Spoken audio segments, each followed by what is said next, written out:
का आज की जो हम इस क्लास में करने जा रहे हैं, मैं आप सबको बताने जा रहा हूँ कि आपको खास तौर से इग्नू में आंसर कैसे लिखने हैं, आंसर शीट कैसे लिखी जाती है। अगर आप एग्जाम देने जाएंगे तो वही उसका फ्रंट पेज होता है, ठीक है। एक क्या होगा, आपको फ्रंट पेज मिलेगा। ऐसा ही फ्रंट पेज आता है चाहे आप कोई भी कोर्स करेंगे, क्योंकि आंसर शीट सभी में सेम रहती है। वीडियो बहुत इंपॉर्टेंट होने वाली है और इसको ध्यान से देखिएगा और ध्यान से सुनिएगा। ये आपको फ्रंट पेज मिलता है जहां पर आपको अपना इनरोलमेंट नंबर लिखना पड़ेगा, ठीक है। यहाँ पर डिजिट में लिखना पड़ेगा, यहाँ पर उसको वर्डिंग में लिखना पड़ेगा, ठीक है। उसके बाद यहाँ पर आपका एग्जाम सेंटर कोड लिखा जाएगा, आपका कौन सा कोर्स है, कौन सा सब्जेक्ट है, ये सारी चीजें इसमें लिखनी होती हैं, ठीक है। अब हम लोग बात कर लेते हैं कि आपको एग्जाम में आंसर लिखना कैसे है, ठीक है। अगर मैं आंसर लिखने की बात करूं तो किसी भी एग्जाम में अगर आप आंसर लिख रहे हैं तो सबसे पहले जो मेरा खास तौर से कहना है, ठीक है, आंसर लिखते समय ना ये जो क्वेश्चन नंबर है, ये जो क्वेश्चन नंबर है, इसको फ्रंट में डालिए, ठीक है, बिल्कुल बीच में, ठीक है। ये जो साइड में लिखा जा रहा है इसको बिल्कुल फ्रंट में डाला जाए, ठीक है। और देखो एक आंसर शीट अभी मैं इनकी दिखाता हूँ, देखिएगा। जैसे इस स्टूडेंट की अगर आप आंसर शीट को देखेंगे तो देखिएगा इन्होंने कैसे लिख रखा है। अगर आप देखेंगे तो काफी सही लिख रखा है, ठीक है। अगर आप पूरी आंसर शीट को देखेंगे तो जो लिखने का तरीका अगर मैं बता भी दूं, अगर आप देख रहे होंगे तो इन्होंने जो क्वेश्चन स्टार्ट किया है, अगर देखोगे इन्होंने एक पेज लिखा, ठीक है। यहाँ पर दूसरा पेज, तीसरा पेज, ठीक है, चौथा पेज लिखा है और ये 5 पेज लिखा है। 5 पेज में अगर आप देखेंगे तो इसमें निष्कर्ष भी लिखा गया है और सारा लिखने के बाद भी अगर आप इनको देखेंगे तो 13 नंबर मिला है। अगर आप देखोगे इतना ज़्यादा लिखा है, सोशियोलॉजी का पेपर है, फिर भी इतना लिखने के बाद इनको सिर्फ 20 में से 13 नंबर मिल पा रहा है, अगर आप ओवरऑल करेंगे। अभी हम लोग बहुत सारी कॉपी को देखेंगे और इसमें इस वीडियो में मैं बहुत सारा बताने वाला हूँ, ठीक है। देखिएगा इसमें इनको 13 नंबर मिला, यानी 5 पेज लिखा है, फिर भी इनको 13 ही मार्क्स मिला है। ठीक है, दूसरा क्वेश्चन देखो इन्होंने जो स्टार्ट किया ना, क्वेश्चन नंबर बिल्कुल इतना छोटा-छोटा लिख रहे हैं, मुझे समझ नहीं आता है। बल्कि कॉपी तो बिल्कुल सही लिखी, कोई दिक्कत नहीं है। ये जो क्वेश्चन आंसर होता है, क्वेश्चन नंबर होता है ना, इसको बिल्कुल फ्रंट में डालिए। जहाँ पर इन्होंने लिखा वर्ग संघर्ष, इसी के जहाँ पर लिखी भूमिका, बिल्कुल अभी मैं कुछ आंसर शीट दिखाऊँगा उसमें। तो इस टाइप से आप लोग आंसर को लिख सकते हैं। देखो इन्होंने उदाहरण बहुत ज़्यादा लिखे हैं। उदाहरण या जिसको हम बोलते हैं एग्जाम्पल बोलते हैं, काफ़ी इन्होंने लिखने का प्रयास किया है। देखो यहाँ पर थोड़ा बहुत डायग्राम बनाने की भी कोशिश की है। हैंड राइटिंग बिल्कुल सही है और बिल्कुल ठीक-ठाक लिखा गया। अगर आप देखेंगे लिखने का तौर तरीका भी ठीक है, बट मार्किंग जो स्टाइल है, अगर टीचर की अगर आप मार्किंग देखेंगे तो लगभग एवरेज मार्किंग ही हो रही है। अगर आप देखेंगे पूरी आंसर शीट को देखेंगे, इन्होंने सही से चेक भी किया, टीचर को देखो ये सही चेक भी कर रहे हैं। देखो इन्होंने जो कथन है, जो कोट्स हैं, देखो इन्होंने कॉमा, इनवर्टेड कॉमा लगा रहे हैं। लेकिन एक चीज अगर मैं इनकी आंसर शीट में देखूं तो अगर मुझे जहां तक लग रहा है सारा ज्यादातर ब्लैक और ब्लू में कुछ फर्क नहीं आ रहा। हाँ, ज़रूर इन्होंने ब्लैक पेन और ब्लू पेन का यूज़ किया, लेकिन आप अगर फ़ोटोकॉपी में देखेंगे तो हमें सिर्फ़ नीला ही नीला ज़्यादा दिखा रहा। तो मुझे कहने का मतलब पेन ऐसा यूज़ कीजिए, ब्लैक और ब्लू का दोनों का यूज़ कीजिएगा। और मुझे दूसरा लगता है कि बहुत ज़्यादा पास-पास लिखा गया है, ठीक है? एक तो पास-पास लिखा गया है, ठीक है? दूसरा देखिएगा, बाकी क्वेश्चन दूसरा क्या है, अगर आप देखेंगे इन्होंने कुछ क्वेश्चन ना बहुत कम लिखे हैं। जैसे इन्होंने 7वां क्वेश्चन स्टार्ट किया, 7वां क्वेश्चन यानी 2 ही पेज लिखा है। 2 पेज लिखने के बाद भी 12 नंबर मिल गया। लेकिन एक चीज़ यहाँ पर 7वें क्वेश्चन में देखोगे तो इन्होंने क्या पढ़ा रखा है, जैसे दुर्खिम क्या रखे हैं, यांत्रिक एकात्मकता समय, यानी इसमें 2 डिफरेंस आया था, यानी अंतर बताना था। तो अंतर बताना था, देखो इन्होंने टेबल बना करके बताया है। ये टेबल बना करके आप ज़रूर लिख सकते हैं। कोई भी चीज़ अगर आप लिख रहे हैं, जैसे डिफरेंस आ गया, अंतर बताना दोनों चीज़ों में, तो आप टेबल ज़रूर बनाइए। टेबल भी बना करके लिख सकते हैं, वैसे भी लिख सकते हैं, दोनों तरीके आप यूज़ कीजिए। टेबल ज़रूर बना सकते हैं क्योंकि टेबल बनाना इसमें ज़्यादा कारगर हो सकता है, खास तौर से एग्ज़ाम में। कुछ और आंसर शीट मैं आपको दिखाता हूँ, देखिएगा। इस आंसर शीट को देखिएगा, ये बीपीएजी 172 की आंसर शीट है, ठीक है। किसकी है? बीपीएजी 172, इसमें 63 मार्क्स दिया गया, 63 नंबर मिला है। इस आंसर शीट को देखिएगा। तो मेरा कहना यही था कि जो क्वेश्चन नंबर है ना, वो बिल्कुल फ्रंट में डाला जाए। ये नहीं कि ये बिल्कुल साइड में लिख रहे हैं, वो पता ही नहीं चला क्या लिख रहा है। अरे भाई, इसके पेज भी हमारा फिलअप होगा, काफी चीजें होंगी, ठीक है। इसको फ्रंट में डालिए, ठीक है। और दूसरा जो क्वेश्चन की शुरुआत करते हैं, ठीक है, आप उसको कीजिए, ठीक है। इस टाइप से कर सकते हैं, यानी आप जितने ज़्यादा से ज़्यादा, जैसे राजनीतिक स्थिरता है, सरकारी गतिशीलता है, विधि का शासन है, भ्रष्टाचार पर नियंत्रण है, ठीक है? जैसे हिंसा ना करना, निष्कर्ष है, इस टाइप से, क्योंकि ये 10 नंबर का क्वेश्चन अगर आप देखोगे, तो 10 नंबर के क्वेश्चन के लिए 1 पेज और दूसरा देखोगे तो यहाँ पर 2 पेज और यहाँ पर लगभग 2.5 पेज लिखा गया। दूसरा इसमें ख पार्ट है उसको भी लिखा गया अगर आप देखेंगे, तो यहाँ पर जैसे डायग्राम का स्वरूप है। ये डायग्राम आप इस डायग्राम को किसी भी प्रकार से आप अपने एग्ज़ाम में बना सकते हैं, फिल कर सकते हैं। ये तो बच्चे-बच्चे पर डिपेंड करता है। आप डायग्राम का सहारा ले सकते हैं, इस टाइप के डायग्राम बनाने का दुनिया भर टाइप के आते हैं, वैरायटी आती है, आप बना सकते हैं। तो इसमें भी 6 नंबर मिला है। अगर आप देखेंगे तो इन्होंने क्या किया 12 नंबर मिला है कि जिस आता नहीं कि जिसमें 10-10 नंबर के आते हैं क और ख लिख करके। उस क्वेश्चन को लिखा अगर आप देखोगे तो इनको टोटल 12 ही नंबर मिला। निष्कर्ष भी। अगला क्वेश्चन देखो क्वेश्चन नंबर क्या है अगर आप देखें क्वेश्चन नंबर 8 है। क्वेश्चन नंबर 8 में देखोगे तो यहाँ पर कॉर्पोरेट शासन लिखा है। यहाँ फिर कॉर्पोरेट शासन के जो सिद्धांत है यानी इन्होंने थोड़ा हल्का डायग्राम बना हुआ है। ठीक डायग्राम बना करके इसको पूरा लिखा गया है और इसको पूरा ये आंसर यहाँ तक या इस आंसर को देखिए यहाँ से मैं बताता हूँ क्वेश्चन नंबर को हमेशा बीच में डालना है और उसकी भूमिका लिखना। भूमिका मीन्स इंट्रोडक्शन जरूर लिखना है और उसके बाद उसका डायग्राम बनाए क्योंकि इसमें ये डायग्राम पूछा है संचार की कौन-कौन से प्रयास हैं यानी संचार के कौन-कौन से प्रयास हैं। तो जैसे ई सरकार है यानी जो जिसको एक्सप्लेन करना एक पेज लिखा, यहाँ पर देखोगे तो दूसरा पेज लिखा गया है, यहाँ पर देखोगे तो इन्होंने तीसरा पेज लिख रखा है 3 पेज और यहाँ पर अगला अगला पेज देखोगे तो चौथा पेज लिखा गया 4 पेज और यहाँ पर देखोगे तो लेकर के टोटल 5 पेज लिखे गए हैं। अगर आप देखेंगे तो 5 पेज लिखे गए हैं। तो वही मैं 4-5 पेज हमेशा लिखने की बात करता हूँ। छठा क्वेश्चन देखोगे देखो पंचायती राज का मूल्यांकन। देखिए भूमिका से स्टार्ट किया गया है, स्थानीय विकास है, फिर यहाँ पर ये बहुत ये इसको एक्सप्लेन नहीं किया इसलिए मार्क्स भी कम मिलेगा। 2 पेज यहाँ पर देखो तीसरा पेज, चौथा पेज, 4 ही पेज लिखा गया तो 4 पेज में यहाँ पर 13 मार्क्स मिल गया है। ठीक है? तीसरा क्वेश्चन भी अगर आप देखोगे, क्वेश्चन नंबर 3 देखिएगा, अगर क्वेश्चन नंबर तीसरे की बात करूँ तो क्वेश्चन नंबर तीसरा देखो कैसे लिख रखा है इन्होंने। जो लिख रखा पूरा देखो हेडिंग हेडिंग ही भरी पड़ी है अगर आप देखोगे। एक्सप्लेन बहुत ज़्यादा नहीं है। अगर देखो यही तो मैं हमेशा इस चीज़ की बात करता हूँ। आप किसी चीज़ को एग्ज़ाम में रट के नहीं जा सकते हैं, इसलिए कोशिश ऐसा कीजिए कि आप ज़्यादा से ज़्यादा हेडिंग पॉइंट याद रखो। आपको पॉइंट है, पॉइंट को हेडिंग बनाओ और हेडिंग को एक्सप्लेन करो। हेडिंग एक्सप्लेन के दम पर ही तो पूरा क्वेश्चन लिखा गया क्योंकि ये पेपर काफ़ी टफ पेपर में आता है। जिसके पास भी होगा बीपीएजी 172 किसी के पास फर्स्ट ईयर में होगा, ऑनर्स वाले बच्चों के पास और कुछ लोगों के पास थर्ड ईयर में आ सकता है। तो इस पेपर को देखो इन्होंने इस पेज पर भी लिख दिया यानी जो बिल्कुल 26 पेज भर दिया ना 26 के बाद ये जो आता है ठीक है ये अलग से सीट आती है ना रफ वर्क के लिए ठीक है एक खाली जो आती है इसमें रफ आप कुछ भी कर सकते हैं इस पर भी लिख दिया है इस पर भी टीचर ने चेक कर दिया देख रहे हो तो आप इसको भी यूज करते हैं पूरा 26 के 26 पेज लिखा है बल्कि 27 ही कह लीजिए फिर भी इसको कितना मार्क्स मिला है 63 मार्क्स मिला है ठीक है लगभग वही 63 मतलब 12-13 नंबर की वही मार्किंग के स्टाइल है अगर आप देखेंगे अगला एक क्वेश्चन मैं दिखाता हूँ देखो इसको मैं क्यों दिखा रहा हूँ देखो इसमें अगर देखोगे इसमें पहले क्वेश्चन में 14 नंबर दूसरे क्वेश्चन में 14 नंबर तीसरे क्वेश्चन में 14 नंबर ठीक है सातवें क्वेश्चन में 14 नंबर पांचवें क्वेश्चन यानी सभी क्वेश्चन में 14-14 नंबर ही टीचर ने देख रखे इसीलिए तो मैं बोलता हूँ कि पहला क्वेश्चन जैसे लिखा जाता है अगर आप सेम ही सारे क्वेश्चन को लिखेंगे तो बिल्कुल एवरेज मार्किंग होगी यानी जितने कहने का मतलब अगर देखो 14-5 70 यानी 70 मार्क्स जो लाने का ये हिस्ट्री का पेपर है अगर आप देखेंगे तो हिस्ट्री के पेपर में अगर आप देखोगे पहले में टीचर ने अगर 14 मार्क्स दिए तो सब में 14-14 मार्क्स देते क्यों चले जा रहे हैं क्योंकि पूरा जो आंसर लिखा गया है वो सेम ही लिखा गया है यानी तौर तरीका अगर आप देखोगे इस आंसर शीट को मैं दिखा रहा हूं तो देखिएगा यहाँ पर देखिएगा रूस की पहली समाजवादी क्रांति देखो यहाँ पर जो पूरा लिख रखा है यहाँ पर अगर आप देखेंगे यहाँ पर जैसे देखो सबसे पहले भूमिका भूमिका के बाद ये डायग्राम ठीक है डायग्राम के बाद अगर आप देखेंगे तो पॉइंट बना रखा है कि ये ठीक है ये सारे हेडिंग्स हैं हेडिंग को एक्सप्लेन किया गया है और यहाँ पर हेडिंग को एक्सप्लेन कर दिया गया है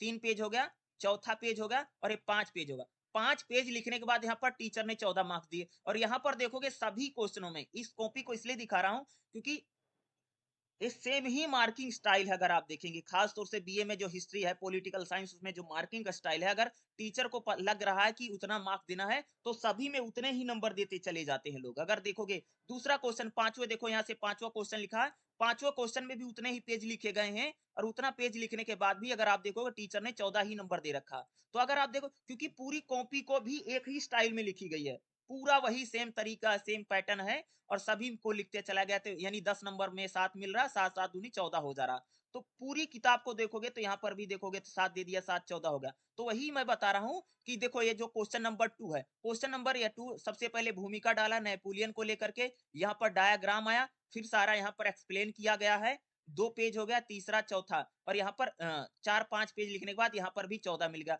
तो अगर आप देखो 5 क्वेश्चन लिखने सब में 14-14 मिल गया और ओवरऑल कितना मार्क्स आ गया? 70 मार्क्स आ गया। तो सिंपल सी बात है कि हिस्ट्री क्या इसको मैंने क्यों दिखाया। अगर आप देखोगे बहुत ज्यादा ऐसे नहीं कि बहुत ज्यादा खास लिख रखा है, ओनली सिर्फ हेडिंग है और हेडिंग को बहुत ज्यादा एक्सप्लेन भी नहीं। अगर आप देखो जैसे शिक्षा में सुधार 4 लाइन लिख रखी है खारी सेना को मजबूत किया क्या 2-4 लाइनें लिख रखी नेपोलियन के बारे में। तो अगर आप देखोगे जो हेडिंग है वो भी नहीं कि बहुत ज्यादा डीप में एक्सप्लेन की जा रही है, हेडिंग की भरमार है और हेडिंग के दम पर ही पूरा क्वेश्चन लिखा गया। अगर आप देखेंगे पूरे क्वेश्चन को उठा करके देख लो, यानी जो 70 मार्क्स मिला है उस 70 मार्क्स को जो नंबर दिया गया है 70 नंबर तो आ गया है, लेकिन 70 नंबर में अगर आप देखेंगे तो पूरी तरीके से हेडिंग हेडिंग ही लिखी गई। ज्यादातर अगर आप देखेंगे तो हेडिंग्स ही लिखी गई हैं। कुछ भी देखो यानी आपको पॉइंट पता है, किसी भी क्वेश्चन के 10-12 पॉइंट 15 पॉइंट पकड़ लो और उसी को एक्सप्लेन मार दो, 70 ये 60 से 70 नंबर आराम से आ जाता है, खासतौर से इस यूनिवर्सिटी में। और मैं दिखा रहा हूँ ना हिस्ट्री में सेम मार्किंग हो रही है, यानी आप अगर आप अपने लिखने का तौर तरीका अगर आप सही रखेंगे तो मार्किंग वैसे मार्किंग चलेगी, वो ना ऊपर जाएगी ना नीचे जाएगी, एक एवरेज की तरह ही चलती है। देखो एक आंसर सीट और मैं दिखा देता हूँ, ये इंग्लिश मीडियम के लिए मैं दिखा रहा हूँ, इसको मैं क्यों दिखा रहा हूँ, एमए की है।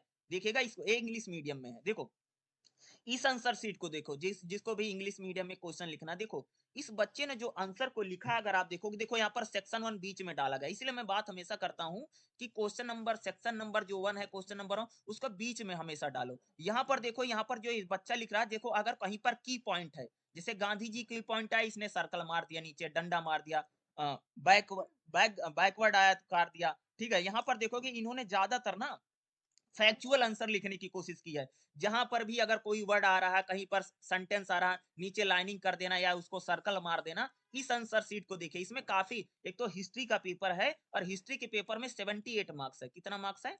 अरे 80 ही समझ लीजिए, कहीं पर थोड़े से टीचर ने मार्क्स कम कर दिए, नहीं तो लगभग 80 मार्क्स ही आया है। ठीक है, 80 नंबर का पेपर है। लेकिन अब आज इस पेपर को भी उठा करके देख लो, इस पेपर में भी अगर आप देखोगे हेडिंग की भरमार है, फैक्चुअल आंसर लिखा गया, बहुत डीप में कुछ नहीं लिखा गया। अगर आप देखोगे नॉन कॉर्पोरेशन मूवमेंट को देखो कितना एक्सप्लेन किया, 2 लाइन लिख रखी नॉन कॉर्पोरेशन मूवमेंट पर।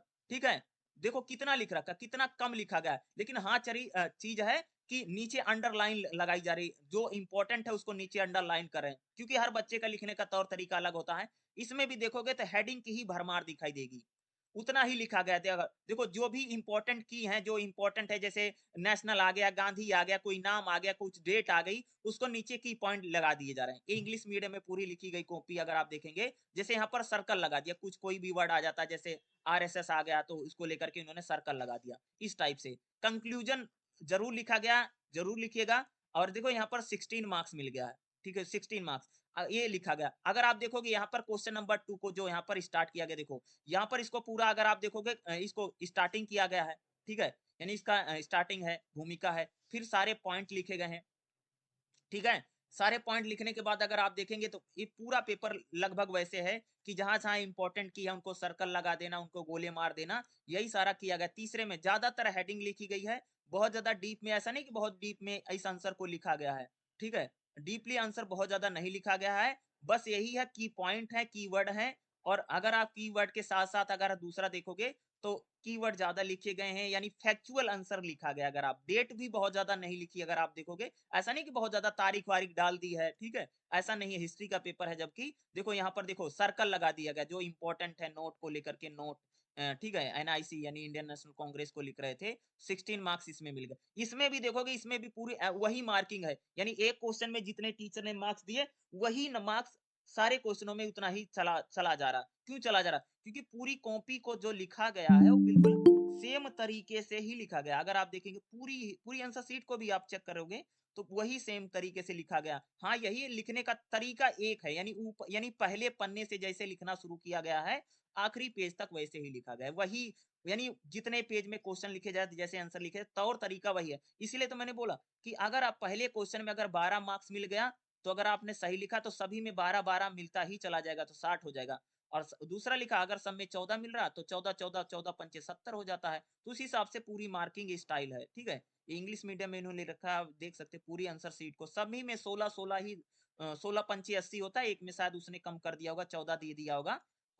वही है। तो अगर आप देखेंगे सब में हेडिंग के दम पर ही तो सारा लिखा गया, ओनली हेडिंग हेडिंग, और हेडिंग को कुछ एक्सप्लेन नहीं कर रखा। आप देखो 3-4 लाइन से ज्यादा कोई एक्सप्लेन नहीं है, अगर ये भी इंग्लिश में है। और इसकी अगली दूसरी जो आंसर शीट मैंने दिखाई थी, इसको देखो, इसमें भी हेडिंग की भरमार है। इसमें भी क्या है, दुनिया भर की हेडिंग लिख रखी है, यानी कह सकते हो कि इसने सिर्फ पॉइंटों में चीजों को याद कर रखी है, सिर्फ हेडिंग ही लिखी गई, और हेडिंग के दम पर ही सारा मार्क्स चल रहा है। और इसमें भी देखोगे, इसमें भी ओनली हेडिंग चल रही है। हेडिंग हेडिंग ऐसा नहीं बहुत ज्यादा एक्सप्लेन हो रही है, 4-5 लाइनें, या होता नहीं आधे पेज एक्सप्लेन किया जा रहा, कुछ नहीं, दुनिया भर की हेडिंग ही लिखी गई है। अगर आप देखोगे यही होता है कि मार्क्स लाने का, क्योंकि रट तो नहीं सकते ना ये लोग, वही मैं बार बार बोलता हूँ, आंसर को रटा नहीं जा सकता है। इसलिए देखोगे सारी हेडिंग, यहाँ पर देखो, यहाँ पर भी 16 मार्क्स, वही ना, हिस्ट्री का पेपर हो, पॉलिटिकल साइंस का पेपर हो, इस टाइप के जो सब्जेक्ट हैं, उनमें एक, यानी टीचर अगर एक क्वेश्चन में अगर 16 मार्क्स मिल गया, तो सभी में लगभग वो 16 ही मिलता चला जाएगा।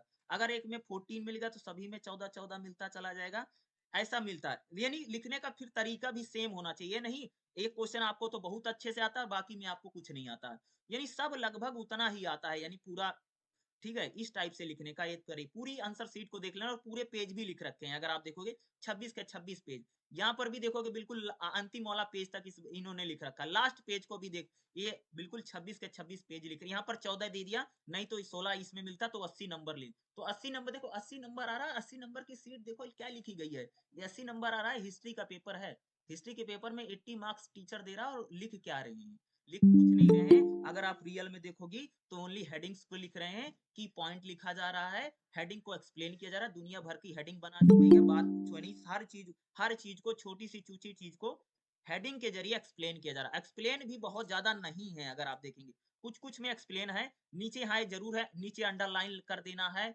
या कई बार सरकार भी लोग अंडरलाइन कर देते हैं, इस टाइप से आप कर सकते हैं। एक आंसर सीट में आपको और दिखा देता हूँ, ये देखिएगा, एक आंसर सीट और है, इसका तो, इसका क्या दिखाऊं, इनके जैसे तो लिखना नहीं है, मेरे कहने का मतलब है। हाँ, कुछ आंसर सीट में दिखा देता हूँ कि इनके जैसा कॉपी कभी मत लिखना, ठीक है। जैसे इस आंसर सीट को देखोगे, इस आंसर सीट बच्चे को देखो, ठीक है, इनकी आंसर सीट इसलिए मैं दिखा रहा हूँ कि ऐसा किसी को पेपर नहीं लिखना है, इन्होंने पूरा सीट भर रखा, तब भी इनको 45 नंबर ही मिला है। 45 क्यों मिला, मैं दिखा देता हूँ, ठीक है।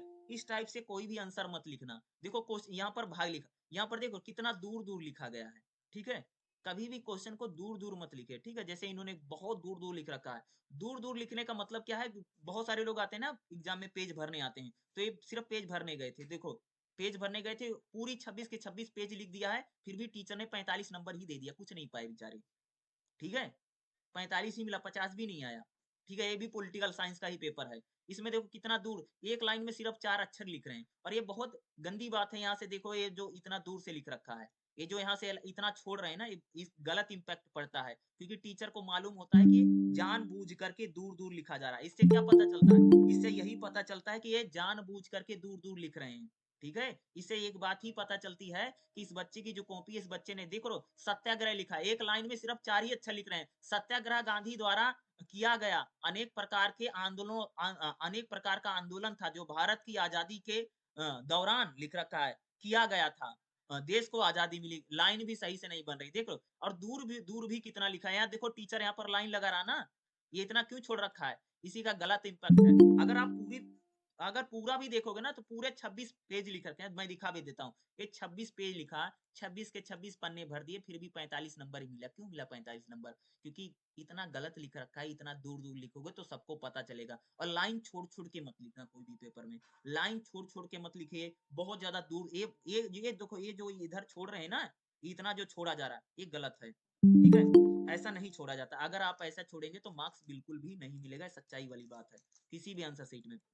एक आंसर सीट में और आपको दिखा देता हूँ, इसको देखिए, ये भी देखिए, इनका आंसर सीट देखो, इनका लिखने का, इनको भी कुछ नंबर, ये मेरे बार बोलते थे, इनका सिर्फ 44 मार्क्स आया है, इन्होंने पूरा कॉपी भर दिया है। एक कॉपी भरने वालों की मैं कुछ दिखा देता हूँ, जो लोग कॉपी भरने जाते हैं उनका नंबर कुछ नहीं मिलता है, जो लोग कॉपी एग्जाम में भर के आ रहे हैं। देखा होगा, तुम सबने सुना होगा कि भर के आना है, देख रहे कैसे लिख रहे हैं, इसमें कोई हेडिंग नहीं। और भाई मेरे, जो विदाउट हेडिंग का लिखेगा उसको कुछ नहीं, देख रहे हो, सिर्फ एक कहानी लिख दिया इन्होंने, देख रहे हो, ये ऐसा भी नहीं लिखना है।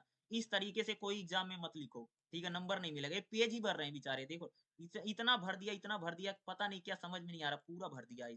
हेडिंग वेडिंग कुछ नहीं, सिर्फ भरी जा रही है। देखो राष्ट्रवादी लेखन में इतनी बड़ी, इतना इतना एक्सप्लेन कर दिया, पूरा पन्ना ही एक्सप्लेन कर दिया। औपनिवेशिक दृष्टिकोण में पूरा पेज ही एक्सप्लेन हो गया है।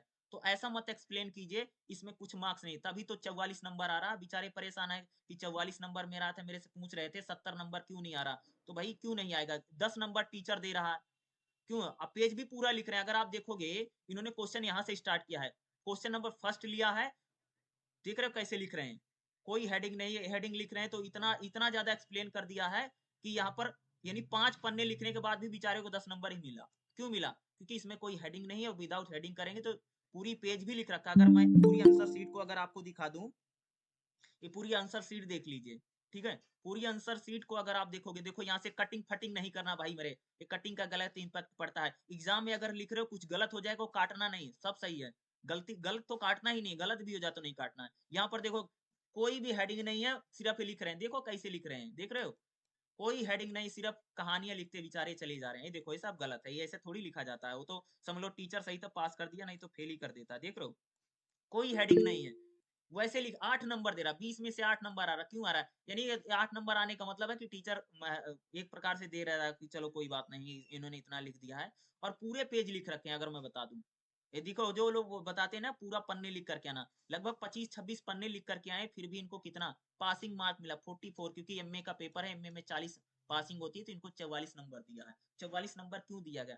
देख रहे हो, ऐसे कोई नहीं लिख के आना, ऐसे पेपर में लिख के आओगे तो नंबर नहीं मिलेगा। पेज भरने पर भी नंबर नहीं मिलता। पेज भरने पर तभी नंबर मिलता है जब उस पेज में कुछ लिखा हो। आप जितना हेडिंग याद कर सकते हैं, जितने पॉइंट याद कर सकते हैं, और पॉइंट के दम पर ही पूरा क्वेश्चन चलता है, क्योंकि एग्जाम में कोई रट के तो जा नहीं रहा है, ठीक है। अगर मैंने 2 कॉपियां दिखाई, अगर आप इनकी कॉपी देखोगे जो इंग्लिश मीडियम में लिख रखा है, या इनकी कॉपी देखोगे, ये लोग रट के नहीं गए, कोई रट के नहीं जा रहा। देखो किसके, इन कॉपी को उठा के देखो, इन कॉपी में सिर्फ पॉइंट के अकॉर्डिंग ही मार्क्स लिखा है। भाई 70 मार्क्स आना और 80 मार्क्स आने में बड़ा फर्क है, 40 और 45 नंबर में बड़ा डिफरेंस है।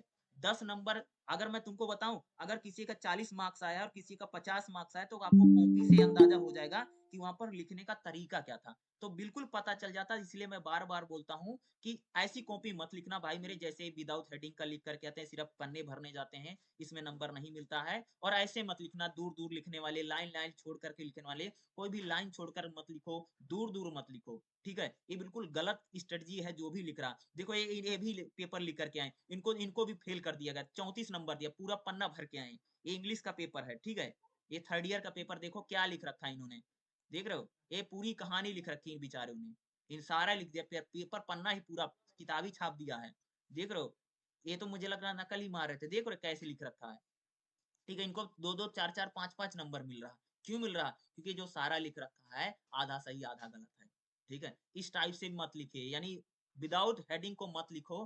विदाउट हेडिंग आप कुछ भी लिखेंगे तो कुछ नहीं मिलेगा। 5 पन्ने लिखने के बाद भी 5 नंबर दे रहा मास्टर, ठीक है। 34 नंबर दे करके क्या आ गई, इसमें बैक आ गई थी, ठीक है। इस पेपर में देखोगे, और पेज भी ठीक ठाक 18-19 पेज, 2 नंबर दे रहे हैं, देख रहे हो, 2 मार्क्स मिल रहा। इस टाइप से लिखने से मार्क्स नहीं मिलता है, ठीक है। आप लाइन छोड़ छोड़ के रखोगे, दूर दूर लिखोगे, कोई हेडिंग ना लिखोगे, कोई पॉइंट लिखोगे, तो मार्क्स मिलना बहुत मुश्किल होता है। पेपर हाँ क्लियर जरूर हो सकता है, ऐसी कोई बात नहीं है, ठीक है। जैसे क्वेश्चन, किसी क्वेश्चन को अगर आपको एग्जाम में लिखना है ना, तो इस टाइप से लिखे। मैं थोड़ा सा बता देता हूँ। जैसे मैंने, ये मेरा ही लिखा हुआ है, ठीक है, इसको ध्यान रखना, ये मैंने ही लिख रखा है तुमको समझाने के लिए, ठीक है। देखो अगर मैं इसको दिखाऊं ना, ये जो मैंने लिख रखा, देखो किसी भी क्वेश्चन को अगर आप एग्जाम में लिख रहे हैं ना, तो सबसे पहले ना क्वेश्चन जैसे आपने लिखा, मैंने बोला ना बीच में आपने डाल दिया क्वेश्चन नंबर 1 डाल दिया, ठीक है। तो सबसे पहले आपको क्या लिखनी है, भूमिका लिखनी है।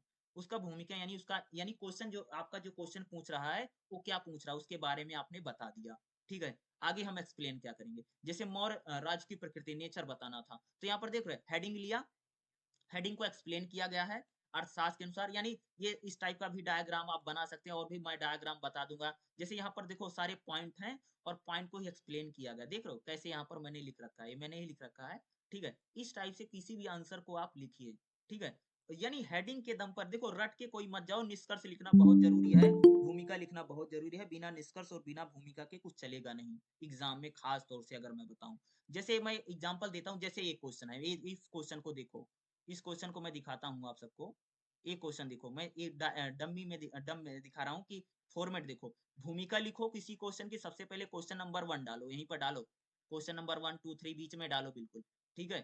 क्वेश्चन लिख सकते हो, लिखने का मन करे लिख सकते हो, नहीं मन करे नहीं। भूमिका डालो, भूमिका लिखा, और भूमिका के बाद सिर्फ पॉइंट देखो, ये जैसे मैंने पहले हेडिंग लिया ना, मैंने हेडिंग लिखा, ये मैंने पढ़ाने के लिए इसको बनाया था, समझाने के लिए। जैसे पहले हेडिंग लिखो, उसको एक्सप्लेन करो, दूसरी हेडिंग उसको एक्सप्लेन, तीसरी हेडिंग उसको एक्सप्लेन, ठीक है। यानी हेडिंग और एक्सप्लेन ही चलेगा, और ऐसा नहीं कि 15-20 लाइन एक्सप्लेन की जा रही है, इतना ज्यादा नहीं एक्सप्लेन करना, इतना करोगे तो नहीं, 4 से 5 लाइन, इससे ज्यादा नहीं। देखो ये मैंने थोड़ा सा बता रखा कि आपको कैसे लिखना, यानी हेडिंग, यानी हर क्वेश्चन के 15-20 पॉइंट निकालने हैं, वही 15-20 पॉइंट को हमें पता करना है। जैसे होता नहीं कि 15, देखो ये जैसे कैसे लिख रखा मैंने, सारे पॉइंट ही, कोई भी क्वेश्चन हो, हर क्वेश्चन के 15-20 पॉइंट निकालिए, कोई भी क्वेश्चन हो, बड़ा से बड़ा छोटा से छोटा क्वेश्चन, उसको पॉइंट में निकालिए, याद करना भी आसान रहेगा और पेपर में लिखना भी बहुत आसान है। क्योंकि अगर एग्जाम में अगर आपको ना 60 प्लस मार्क्स लाने, कितना 60 से कम कभी आएगा नहीं, अगर जैसे मैं बता रहा हूँ, अगर आपने लिखना शुरू किया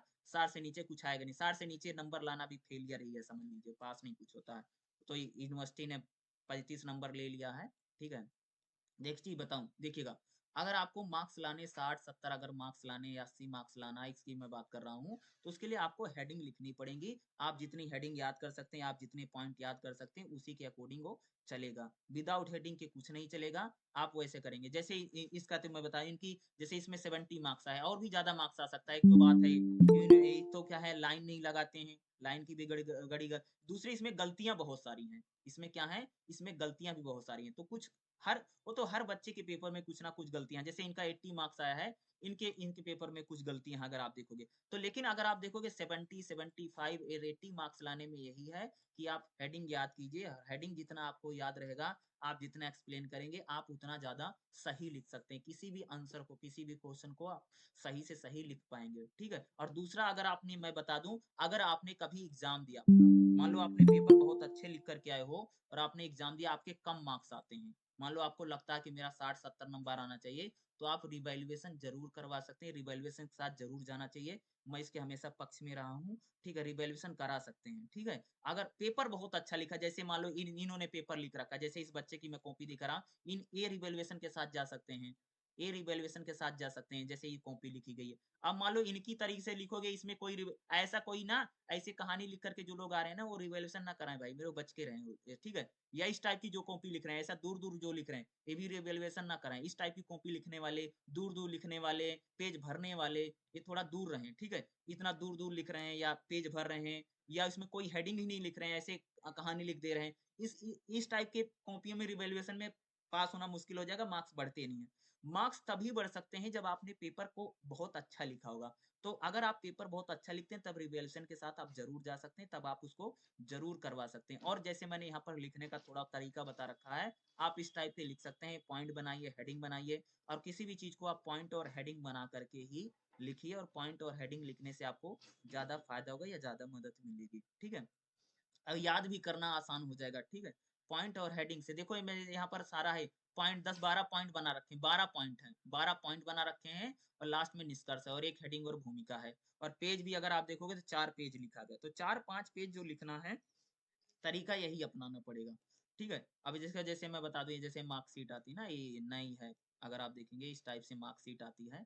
अभी जो सीबीसीएस का जो पूरा चलता है, बीए जी, बीकॉम जी, बीएससी जी में मार्कशीट ऐसी ही मिलती है, ठीक है। यहाँ पर अगर आप देखो, ये देखो पूरा मार्किंग स्टाइल है, ठीक है, ये पूरा मार्किंग स्टाइल है, और आपने कब कौन सा पेपर पास किया है, कब एडमिशन लिया है, ये भी पूरा मार्कशीट में लिखा रहता है। जैसे मैं दिखा देता हूँ आपको कि मार्कशीट कैसे आती है, जब आपका 3 ईयर पूरा हो जाएगा ना, हर साल की अलग अलग नहीं मिलती है, फर्स्ट ईयर सेकंड ईयर की नहीं मिलेगी, थर्ड ईयर यानी फर्स्ट सेकंड थर्ड की ज्वाइंट मिलती है, ठीक है। 2 पेज में प्रेजेंट टाइम में आ रही है, कुछ इस टाइप से आती है, आपके पूरे सब्जेक्ट, जैसे इन्वायरमेंटल स्टडी बीएवी 181 182, इस टाइप से पूरा पेपर लिखा रहता है, उसका टाइटल क्या है, और फिर असाइनमेंट में जो मार्क्स होते हैं ना, उसका 30% और एग्जाम का 70% लिखा रहता है, और कितना मार्क्स है, और आपने पेपर कब क्लियर किया, यहाँ पर लिखा रहेगा। जैसे 6-20 लिखा है, तो इसका यानी इन्होंने पेपर जो है वो 6 यानी जून 6 यानी जून 20 में पास किया है। ये कब पेपर कौन-सा पेपर आपने कब पास किया ये आपको मार्कशीट देख कर के आप पता लगा सकते हैं।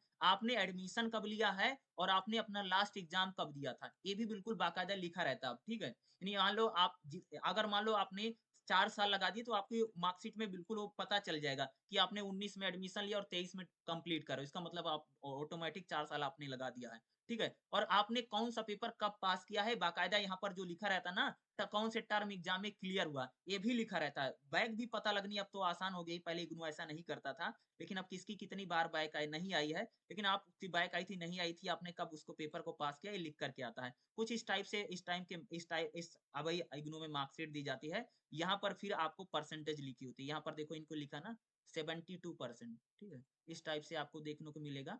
ठीक है, डिवीजन-विवीजन सब सारा यहाँ लिखा रहता है, आप देख सकते हैं 60 अबव रहता है। ये ग्रेडिंग सिस्टम है, ग्रेडिंग सिस्टम वाला भी मैं इग्नू का आपको ज़रूर दिखा दूँगा कि ग्रेडिंग वाला थोड़ा कैसे करते हैं, उसमें ग्रेड ग्रेड भी आता है, ठीक है? लेकिन वो ग्रेड जो होता है वो कहीं और से आपको डाउनलोड करना होगा, ठीक है?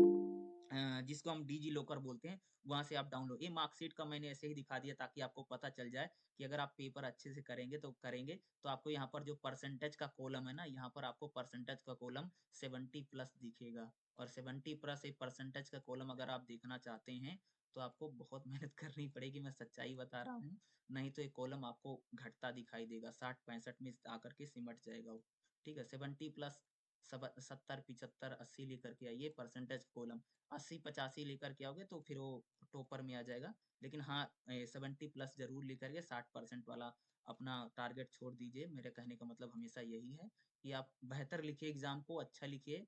इसलिए मैं बता रहा हूँ, कोई भी कॉपी को लिखिए तो पॉइंट बना कर के लिखिए, हेडिंग बना कर के लिखिए जैसे इसमें लिखा गया है या अदर्स जो कॉपियाँ लिखी गई हैं आप इनको देख सकते हैं या आप इस कॉपी को देख सकते हैं या जो मैंने स्टार्टिंग में जिस कॉपी को दिखाया था, आप ऐसे भी लिख सकते हैं। थोड़ा हैंडराइटिंग को भी थोड़ा ध्यान में रखिए। पॉइंट बनाइए, हेडिंग बनाइए, आप जितना पॉइंट लिखेंगे, जितना हेडिंग लिखेंगे आपके लिए उतना ही ज़्यादा सटीक रहेगा। अगर आपका कोई सवाल है तो आप मेरे से ज़रूर पूछ सकते हैं।